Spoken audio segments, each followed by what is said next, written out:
Where are you from? So, born in Los Angeles, California, bi-coastal as far as growing up.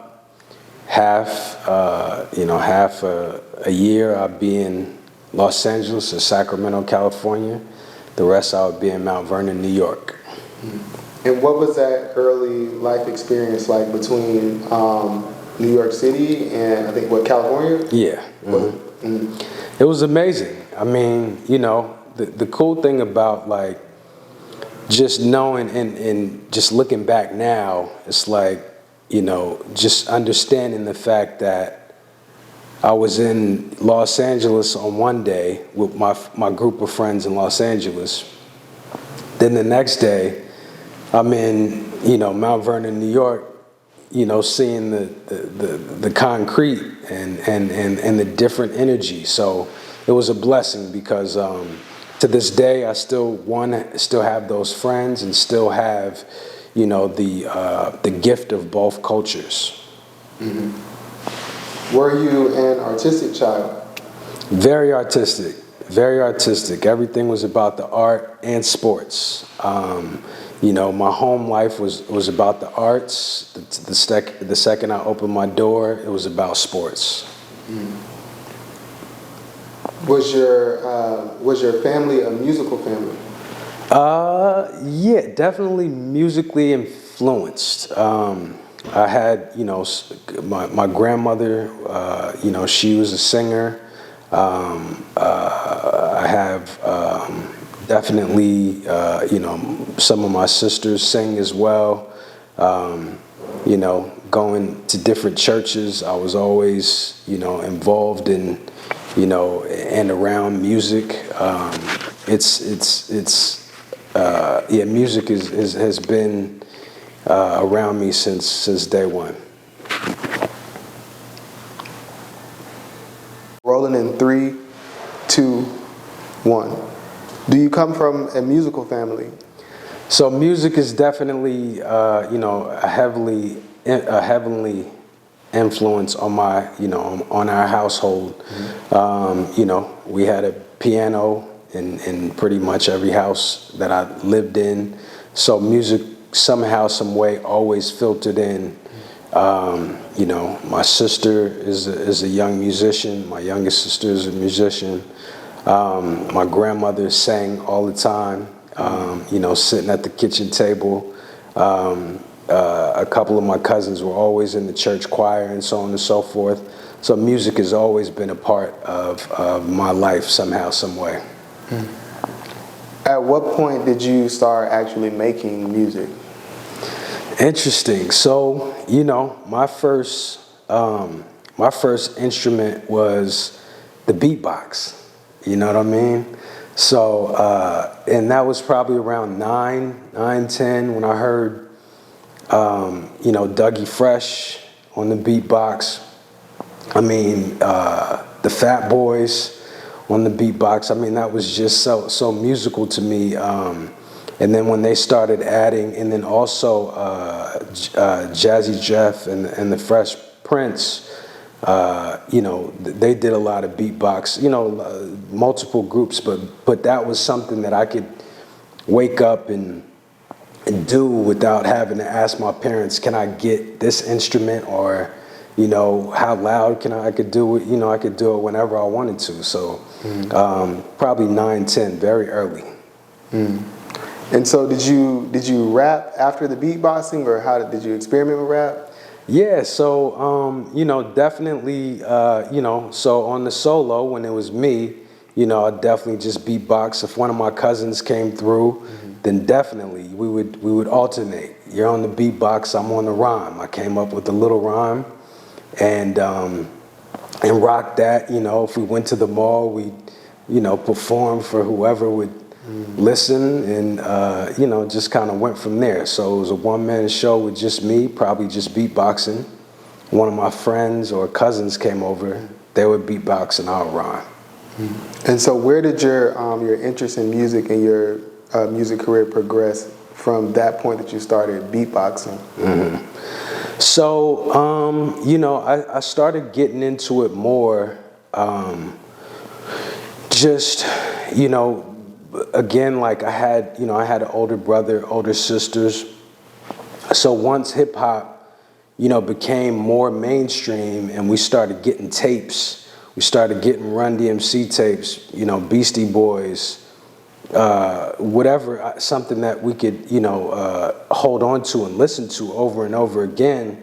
I saw that it wasn't just the beatbox, because I might have heard a beatbox like on the radio or what have you, but once I got the tape in my hand, and I'm like, okay, you know, there has to be, you know, a formula to this or a process to this. So I need to get better with my beatbox. I need to get better with my rhymes. I need to get tighter with my routine. You know, I really need to tune in with the cat at school who knows how to beatbox and, you know, who dresses like me a little bit, you know. So I tried to start putting it together, and that was probably like maybe second, third grade, so still like 9, maybe 12.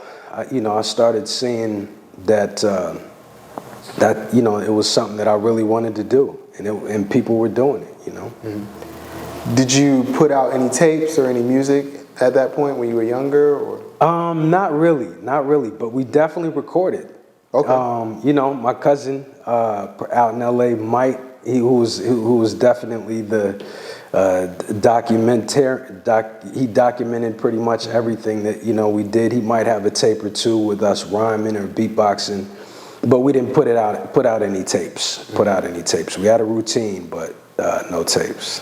And that's crazy because one of the reasons why I wanted to interview you is because I thought that you were like an authentic hip hop head, which you are. Because Yes. you just really are a member of the culture. Seriously. Yeah. That's dope. Mm-hmm. And so, what kind of activities were you involved in as far as hip hop in the, I guess, was it 90s or? Yeah, 80s? 90s. Yeah. Okay, can you describe like what was the landscape back then? For Yeah. So, you know, like I said, so hip hop in the 90s was like, you know, it was coming 100 miles an hour, like everywhere you went for us. If you know, as a kid, it was like, you know, you're listening for a beat. You know, at that point, you know, you're a kid, so you're not driving or anything like that. But the adults or you know, the teenagers who were able to drive are driving by with the, you know, 20-inch woofers. Mm-hmm. You know, bumping the latest track. So like I might be out in the street just playing ball, and somebody drives by and they're playing, you know, the latest hip hop tune. You know, it might be, you know, Eazy-E, it might be LL Cool J, it might be NWA, it might be Public Enemy, but that, you know, that feeling with, you know, the cats just driving by with the look, you know, they got the fly ride and the music is sounding good. You never forget it. You might be, you know, playing ball with your friends and everything just stops when that music starts. So music at that time was just everywhere, and it was all new. Everything, you know, it was all new. No telling where you would hear it. You might be shopping, you might be, like I said, outside playing ball in the park. But it was, you know, it was everywhere. It was everywhere. You couldn't get away from it. Do you feel like it was easier for an artist to blow up back then or now? Like, what was happening? Were people just like coming out of the blue, like, oh dang, such and such has a show here, or now they got a show there? Yeah. So the interesting thing about then was it was all about reputation. You know what I mean? So like, if you were in a park and cats were having a cypher, or, you know, or a DJ was playing in the park, you couldn't just get on the mic, like on the strength of, let me grab the mic, you know. You had to have your crew, somebody who repped for you, you know what I mean? Somebody who was like, yo, he's nice, like the head nod by the DJ, or whoever else had, you know, had a little bit of clout. So, again, you know, I was young, so I was observing all of these different elements, and but then, you know, in comparison now, I mean, you could be at the crib and, you know, set up your phone, freestyle with FaceTime or, with the selfie, and everybody, billions of people can hear your rhyme. Whether it's good or not is a whole different story. But so it's definitely easier now to do, harder back then. Which, yeah, definitely. Because y'all actually had to learn more technical skills too. Yeah, oh yeah. Because a lot of our stuff is just electronic on the computer. Yeah, no computer, no playback, unless somebody was recording. So you actually had to play the Casio if the Casio was being used. Yeah, if the Casio, it was more DJs, it was more DJs. DJs. Okay. More DJs, yeah. And, as far as like us recording at home, me personally, a lot of people, a lot of cats did the, did the mixtapes with the pause tapes, the double deck, which is basically a sampler going deck to deck, you know what I mean? With me, I had the little Casio or the Mickey Mouse, little Mickey Mouse tape deck with the microphone. And, I'll play the music so you would hear the playback in the back. And then your vocals would just be all blown out, you know what I'm saying? But we had it, we were rocking. Dang. So, if cousins came over for Thanksgiving, because it would happen usually a lot, during, Christmas, Thanksgiving, celebrations with people getting together, and you would get with your cousins from different parts of town or different parts of the city. And, and show what they were doing in your neighborhood. Like cats would be like, oh, well, they're beatboxing like this now, or, the rhymes are like this now, so that's how we kind of, took from each other and, and put it all in the melting pot. I'm curious about the fashion back then. Was it as big as it is now, or like, do you think it's changed over the years? It's still, as relevant, as it was then. It was fashion. It was all, fashion first, really. I mean, you don't, unless a cat was just walking around rapping out loud all the time. I mean, if somebody comes to your house, it's like, oh, you got the new, or you got the, or you got a Gucci, or you got a bomber jacket, or you got the goose, you got the triple fat goose, or you got the Lee jeans, or the acid wash, or different, and these styles come and go. You know what I mean? It comes and go. Like, from Adidas being the big, sport brand, to Nike, back to Adidas, to Diadora. I know Diadora. Diadora, yeah. They in Payless now. They're in Payless now? Yeah. Oh, okay, Yeah. okay. Well, I love that brand. there you go. I mean, you know what I mean? I mean, and the thing about it is, it's how you rock it. You know what I mean? It's not like, I never look down on any brands. Some cats I know rock Payless shoes right. You know what I mean? Has style and, got girls and so on and so forth. So it's just all about your energy, how you approach it, and, just staying fresh. But it was always about the music, fashion, and, and then at the end of the day, what came out of your mouth, So it just wasn't all bars. So for our young listeners, they had fashion too. Oh, yeah. I'm asking the question because when I interview some of the up-and-coming artists, they'll talk about the 90s and they make it seem like, oh, it's only about the bars and, oh, it's boring. Nah. Yeah. So y'all was getting fly too. No doubt. Yeah. I mean, there was places that I couldn't go that, like Dapper Dan. I mean, cats probably know about Dapper Dan now, and, the Gucci suits and the tailor-made. I mean, that was high-end. It was a mixture, and it wasn't only about, cats rapping. It was, the hustlers, or, the athletes, or, whoever wanted to get fresh. It could be, your local postman who by day was in the blue suit, at night, he's the freshest cat in town. You know, you just never know. You know, people have their uniform on while they work, and then, you know, get home and get fresh, you know. Yeah. Haircuts as well, you know.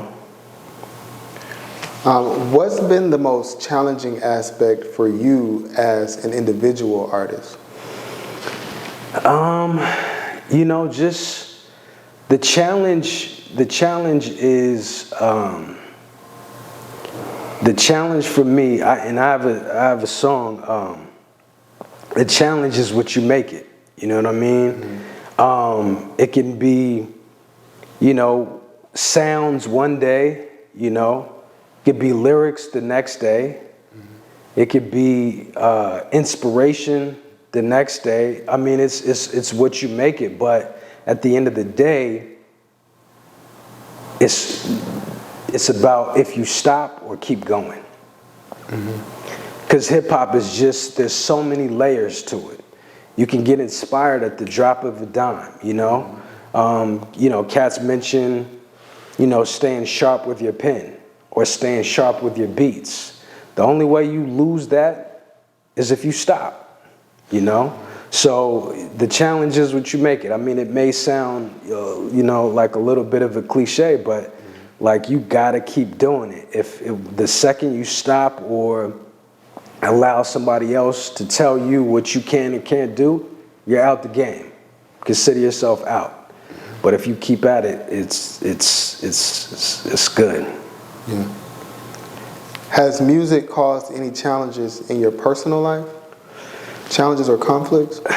That's a good question. I mean, I've definitely, you know, probably lost a girlfriend or two over music, without a doubt. When you get into it and lock in, you know, some people are like, yo, you're spending X, Y, and Z amount of time doing that when you could be working on this. And, you know, at times, music, music supersedes everything, you know? And it's happened in the past, like I said, you know?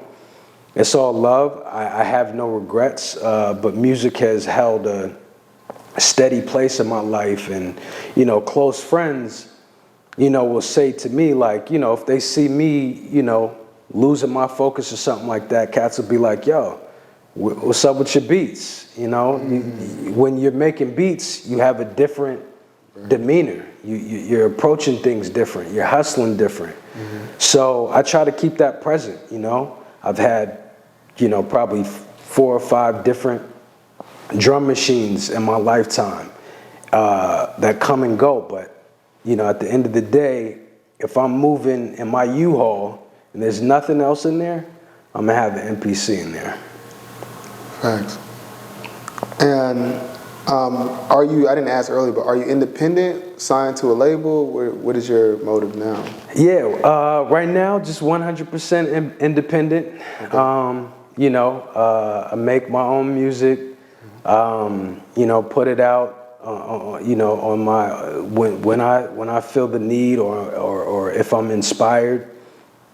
The first solo album that I put out was on a label called Clear Label Records, which is a label out of Oakland, California, ran by a cat named Tajay Massey, who is also a member of the Souls of Mischief group. Hieroglyphics. I know about that. Yeah, absolutely. Okay, Yeah. 93 Till Infinity. Oh, snap. Yeah, those cats. Yeah. Wait, that's your era? Oh, that is your era? Those are definitely, Okay. Yeah. So Tajay started, you know, he's fam to me. So we were talking about music, and he called me, you know, one day and was like, yo, you know, I know you're making music. I started this, you know, this just indie label called Clear Label Records. And I'm just reaching out to cats who I know make music who want to put it out. It's clear because there's no hidden agenda. You give me the music, I put it up on CD Baby, a little bit of MySpace. I mean, but you weren't selling records on MySpace and stuff like that. But, then iTunes and so on and so forth. But he inspired and pushed me to put that record out, and that was called Mr. Rashad. Was the name of the joint? Yeah. And so, how did your peers respond to that album? They loved it. They loved it, and it was like I said, it didn't sell millions of numbers or anything like that, but cats began to take me more serious. I had a group before then, so they knew that I rhymed. Oh, yeah, okay. I had a group before then. What was the group that you were in? The group before then was called Jaja Productions. Okay. Jason and Jamel Productions, which was a live band. Which was myself and my cousin Jason Samuel Smith, who's a tap dancer as well as an MC and beat maker himself. So yeah, we put that together in Los Angeles with the 3-piece band. We had bass, keys, drums. We had an ill drummer by the name of Mark Baker, who's out of Baltimore, Maryland. An ill bass player. 2 bass players. So I'm gonna go with the latter of the bass players. A cat named Will Burkhead, who's very big in the bass world, but very dope and dedicated member of Jaja Productions. And then on guitar, we had this cat named Alex Beecham, who is also from Baltimore. Those 3 cats were from Baltimore. But my first bassist was a cat named Malcolm Jamal Warner.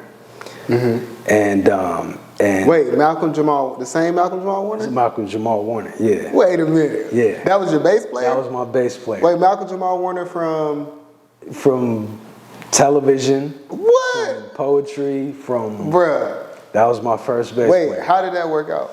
So I've known Malcolm for a long time, growing up. Okay. Right? From New York.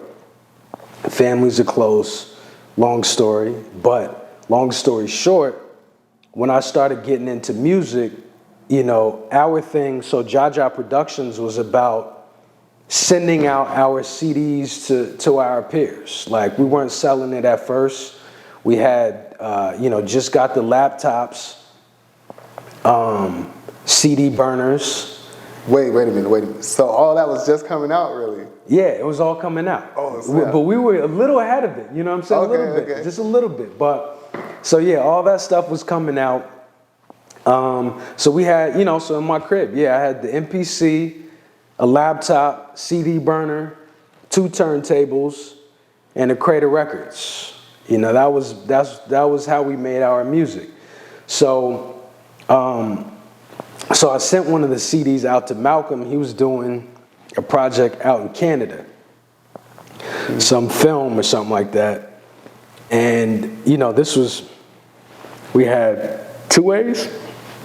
We had 2-way pages at that point, right? So this is definitely classic. So I sent it to him. He sent me the address, sent it to him.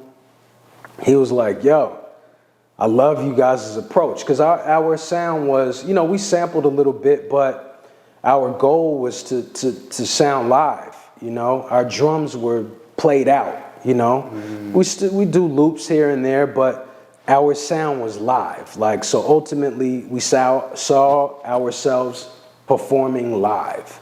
So when we made the music, we wanted it to translate to our musicians just like that. That's smart. You know what I mean? So we sent it to him. Malcolm was like, yo, I'm going to be in Canada for X amount of months, but when I get back, you got a bass player. That was his response. So we're like, okay, so we got out. So this was prior to Mark, Will, and Alex. We didn't have a band at this point. Okay. Right? And then so Malcolm, was like, yo, I'm in. And I thank him for that to this day. He's still a loyal member of Jaja Productions. If I call him at the drop of a dime, he'll make his way to a show and rock with us. You know what I'm saying?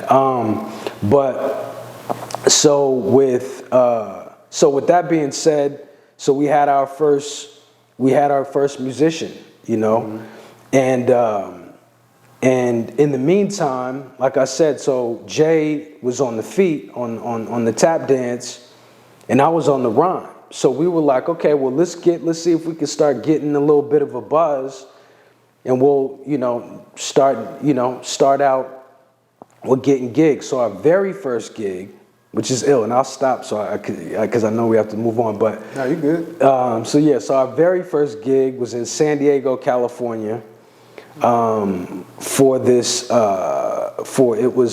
Troubled Teens by a good friend of mine, Paul Watson, and his cousin Safanya invited us down to rock with on the stage, or on the same bill with M1 from Dead Prez,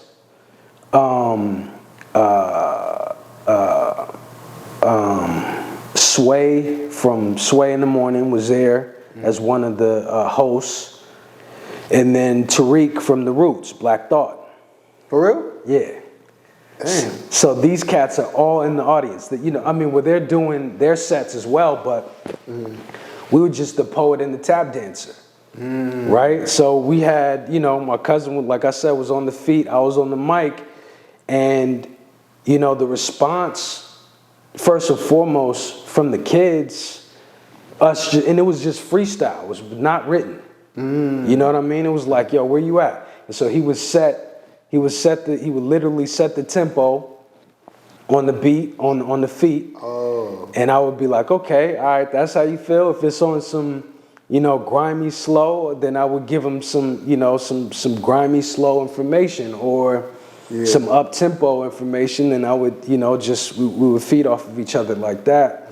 And the response was ill, Black Thought, M1, they showed love, Sway, after that, to this day, one of my mentors,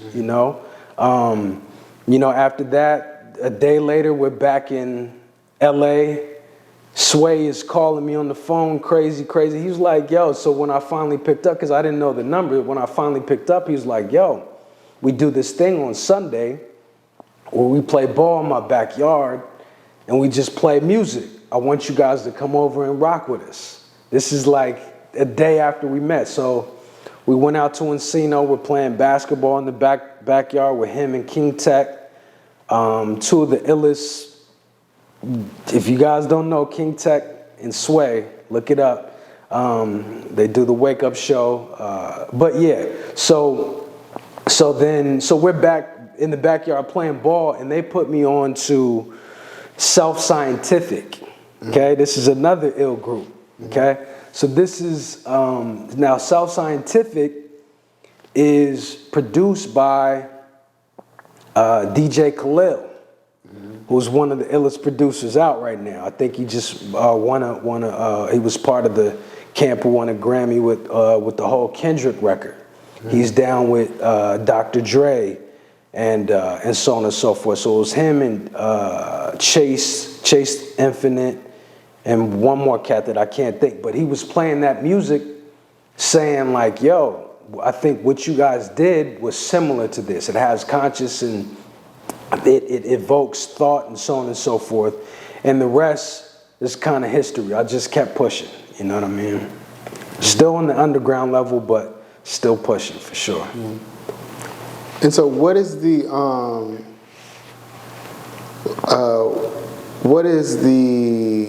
experience of someone who, like, you were rapping in the 90s, you were involved in music in the 90s, and now, like, what is your experience? Is it easier for you to enter into certain spaces, or as an old head, or like what is that like now?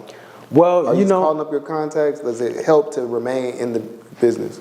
Yeah, so it's like, with us, it's about, again, like continuing to do it. Clearly, I don't have, I haven't sold 1 million records, but artist to artist, it's that respect. It's that unspoken word. If I run into, another cat who's on the underground and, we're building, we're back like there was no tomorrow. You know, it's like I do it regardless. That's the difference for me. I do it regardless. Like, you know, whether, you know, my song goes viral or my music catches, I'm gonna continue to grow, and I listen to everything. You know, I'll go to, you know, to this day, like, you know, cats are like, yo, isn't there a certain like limit where you stop going to clubs or venues or stuff like that? Nah. I gotta stay inspired. That's me. An artist has to stay inspired, and I don't see that changing. You know what I mean? If I'm in a new city or in a new country, I want to know where it's at. I want to feel the vibration. You know what I mean? Like constantly. Yeah. You know. So, you know, it's wherever I'm at is where it's gonna be. You know. Can you? Earlier you talked about basically existing on two coasts. Yes. What was that experience like during the East Coast, West Coast beef? That's interesting. So, you know, because for me at such a young age, you know, I experienced both those cultures. I didn't pick a side, you know. I had friends who were calling me on the East Coast like, yo, you know, them cats, you know, out there wilding about this, that, and the other. And I'm like, no, not really. You know what I'm saying? Like, you know, and you know, I tell a lot of cats like, yo, when you get in my car in Sacramento or Los Angeles, you're going to hear some Biggie, you're going to hear some Mobb Deep, and you're also going to hear some NWA. You're also going to hear some WC in a Mad Circle. You're going to hear some E40, Too Short, C-Bo, maybe definitely some Pac, maybe, you know, some Digital Underground for sure. And so, I just want to yeah. stop. So during that time, you didn't diss anyone. No, not at all. So in my rhymes, it still was, you know, and sometimes in raps you have like a go-to saying, South. You know what I'm saying? It's all over. You know, because I just know how big it is. You know, I do understand the beef and saw how serious it was. It was very, you know, you know, it definitely was, they pumped juice into it to make it big, but, you know, cats had their own little personal feelings, some who really didn't need to, or, you know, but it's, you know, it's where you're from. It's like your neighborhood. You know, you get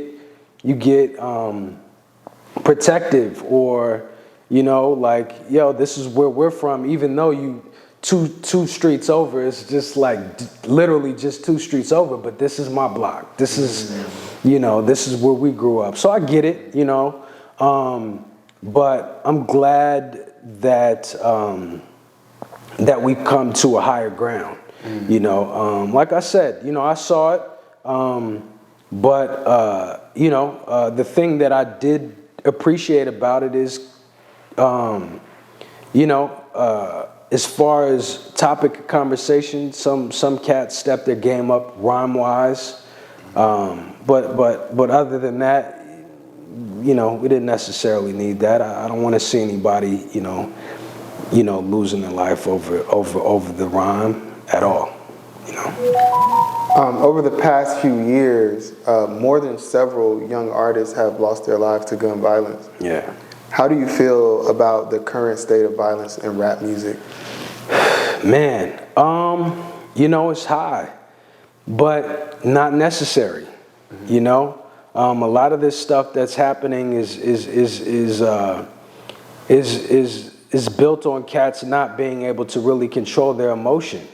You know, and I have nephews. You know, I have nieces and nephews, and I'm like, you know, if I do even sense any of that energy coming from the wrong place, I'm like, yo, you need to redirect that energy, redirect it into the music, to the musical side of it. You know what I mean? If you want to ride on somebody and say something slick, be creative about it. You know what I mean? You don't have to. It's not about. You don't have to take the cat out. You know, there's you know, these cats are you know, mothers and fathers. Some of these cats are mothers and fathers, definitely brothers, cousins. They're family members. They're, you know, members of society. You know, I get it. You know, it gets emotional, but we have to put that in check. You know, I'm not, cats aren't weak if you could actually put yourself in check and say, yo, I'm allowing my emotions to get the best of me. Let me take a back seat and sit in the studio and pen a classic story. Right. You know what I mean? Like, redirect that energy. Right. What's been the most memorable moment for you in music? It doesn't have to be with you making music. It could just be anything that has to do with music that you were involved in. Yeah. I would say, just being around music. So like, if I wanted to hide in a corner and get away from music, I probably couldn't. Mm-hmm. So, one of the highlights to me growing up, both California and Mount Vernon, but like, so Mount Vernon specifically, playing football, one of my teammates would always invite me to his crib, and I'd be like, all right, yeah, I'm gonna come through, because we would always beatbox on the, if we're on the sidelines or something like that, if we weren't in the game like that. He was like, yo, okay, I see you like music, and so on and so forth. So, one day we got out of practice early and we went over to his crib, and he was like, come to the basement. I was like, okay, cool. You got a basement? That's what's up. So we went down in the basement, and I'm seeing like hundreds, probably thousands, not thousands, maybe close to 1,000 records lined on the wall. Pool table, a beat machine, a microphone, like a little makeshift, mic booth, and he's like, yo, this isn't my equipment, but this is my cousin's. I was like, yo, this is the SB1200, right? He's like, yeah. You want to turn it on? Yeah, turn that on, So he turns it on. We're messing around, I'm in heaven. Like I lost all track of time. It's a little dark in there. I don't know what time it is. I might have gotten in trouble coming home late that night, whatever. But as we're in there making beats, I hear the door open, and I see him freeze a little bit. I'm like, yo, we not supposed to be down here? He was like, nah, we could be down here, but if they come down, then we got to get off. I'm like, okay. I have no idea who they is, right? So then I hear, cats come down the steps. Little did I know, I'm in the basement, Pete Rock's basement, you know what I mean? And my man Kareem, who is his younger cousin, that is the basement, mm-hmm. And then comes down Heavy D. And I'm like, yo, you gotta be kidding me. You've got to be kidding. Wait, so Pete Rock, was he famous at this time? Pete Rock was still, he was local famous. Okay, so y'all knew him. Yeah, like, okay. Yeah, we knew him. He made beats though. I mean, he was making beats for Heavy D at that time. Yeah. But yeah, shortly after that, this is before Nas and all that. But I mean, he had his setup. He had been making beats. He was DJ Pete Rock in Mount Vernon. Big deal. Okay. And of course, Hev. Yeah. But Diddly D was the man. So, and they were like, all right, well, y'all can mess around for a little bit longer. Then they went back up outside, let us do our little beat, whatever. Second time they came through, y'all gotta go. Okay, so they didn't even want y'all to stay in there while. Nah, y'all gotta go. Cause y'all were the younger kids. Yeah, yeah, we were young. Like y'all gotta slide out. Yeah, y'all gotta go. Thank you. That's what's up. But who knows? They might have had a deadline or something like that. Right, thanks. But that's one memory that that sticks out in my mind, for sure. For someone watching this who aspires to do what you do, yeah, what advice would you have for them? Yo, again, a lot of cats say, keep going. But, a lot of the cats who say keep going have made platinum albums and so on and so forth. I would say the most important thing, first and foremost, is dedicate yourself to that art. You know, art in so many different ways is layered. There's so many different layers. Like once you thought you figured out and you want to walk outside and say, I got it, there's more. By the time you finish saying I got it, there's more layers to it. Like, you know, I had no idea that I would, you know, keep making beats from, you know, the late 90s to now, and I do it for the love. And I'm figuring out more and more ways to do it. Like, you know, stay building, dedicate, but so it's clear. Dedicate yourself to the art and let the rest come. You got to keep doing it though. Like dedication, like if you need to look, Google it, Wikipedia it, dedicate yourself to the art and let it grow.